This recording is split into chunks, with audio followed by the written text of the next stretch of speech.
Hey guys, this is Darren here from Rogue Aquariums. I'm currently doing a multi-part series on the 600-gallon build. You guys have seen the actual tank itself as well as the plumbing. Today we're going to go ahead and take a look at the actual sump that was installed last weekend. Now this sump, it took a long time to plan. It took a while to build, about 3 weeks to build, and this sump turned out epic. So let's go ahead and take a look. All right guys, we're under here taking a look at this sump here. I'll kind of give you a quick overview of it while we're looking at it. Now this sump was designed and built by the same manufacturer that built the tank. It's a local company in Seattle called Clear Fabrications. I've been building tanks, sumps, and stands for over 20 plus years. Now I didn't realize this about the builder, and you know, I know him pretty well. I know he's built many tanks, but I didn't know until just a short time ago how many he's built. Over 2,500 tanks, and each one is custom built. So I was really impressed with that, and none of them have failed. So the sump that was on here before, you know, I liked it, but it wasn't what I wanted. And the sump came with the tank and the stand, but it just didn't fit what I was looking for. You know, it was built well, obviously, but there was two big portholes right here and right over here, and I was getting a lot of evaporation daily.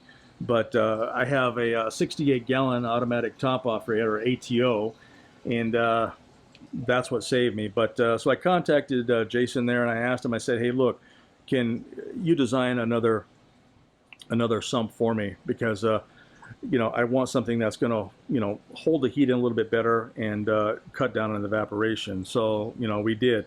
And there's a couple of surprises that he threw in here, and I'll go ahead and tell you about that as we take a look at this.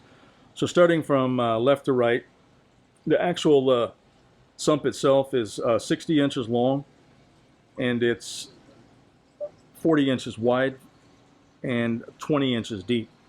So it's a big sump. I needed something like this to handle the tank itself, and for the, you know, the flow and everything that I was looking for.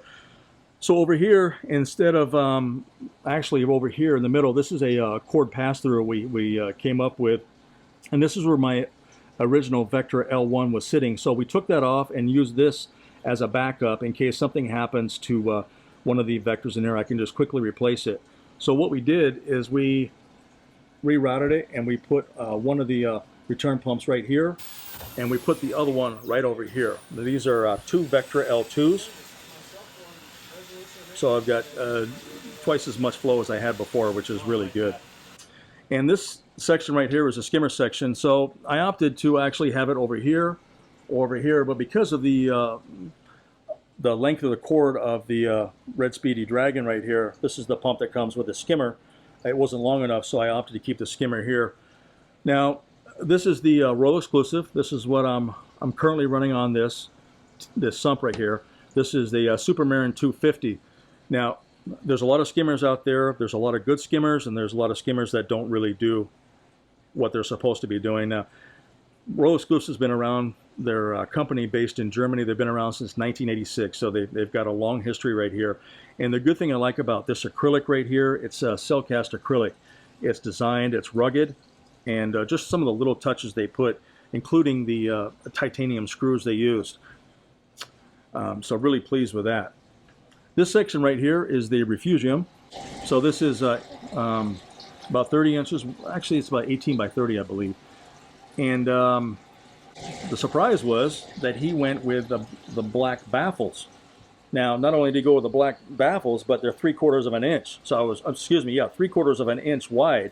And I was really surprised. And he said he had some extra 3/4 inch, so he threw it in there. And the reason why they opted to go with the Refugium in black is because it would cut down on any algae right here. So really happy with that. So I can access it from this side over here, including on this side if I want to work on it when I'm growing Chaeto in here to help with my nutrient export. And over here, I was really impressed with this section. This are Seachem 7x17 inch filter socks. Now, I had a drip plate here with filter pads in here. So what he did is he designed this. These are, like I said, 7x17 inch Seachem filter socks. And this is a 1 inch thick piece of acrylic right here. And what he did is he recessed these out, and these are flush fit. So these filter socks sit in right here. Let me go ahead and put this in, and you notice there's not any water that's pooling on here. It cascades right down in here. So these are designed for this specific application for the Seacam socks. Now he designed them this way so I could get to it from this side of the sump or the other side. So that was a really nice added touch right there. So I'm really happy with that. Let's go ahead and get this lid back on. And right over here, this is the, we went for the emergency drain. We put it in the crash zone right over here. So I know you can hear a little bit of a background noise, but this is like 3 or 4 times quieter than what it was before. Another added touch right here is the handles. He put these on. They're really nice. They're sturdy, and they're really good quality. I can't say enough. Also, too, if you notice here on the Lexan lids, they're all recessed. So they're all flush fit. So that was another thing I really liked about that. I go ahead and put my bio bricks here. These are the bio bricks, the export bricks from Brightwell. So I'm running 3 of them in here right now. And here's a kind of a side shot here of the filter socks over here, as well as the crash zone. Notice here there's a drip plate here. This is about 5 or 6 inches deep, and just in case there's any kind of spillage here or something happens, this will hold quite a bit of water, and it'll notify me with my leak detectors I have in here. So another added touch that the company put in here was these dosing lines. These are John Guest fittings. And I'm running 2-part right here by Brightwell's Reef Code AB, and I dose their 2-part, and I also put my automatic top off right in here, and we have up to 8 dosing chambers. Sorry about that, I got to clean the wire up here a little bit. So I'll be running magnesium and coral aminos right over here, as well as anything else I want to dose. So like I said, really happy with how this turned out, and the construction of it. The install here, it took a while to get done. I couldn't help here. I just had surgery a little bit ago, so there were a couple of the guys over here doing the install. So I was just taking some footage of it, and was just really excited to go ahead and get this in here. And I'm really happy with the way it turned out. Anyway, guys, that's enough for this section over here. I'm going to be doing a multi-part series on the tank itself. So if you want to go ahead and stay tuned for this, feel free.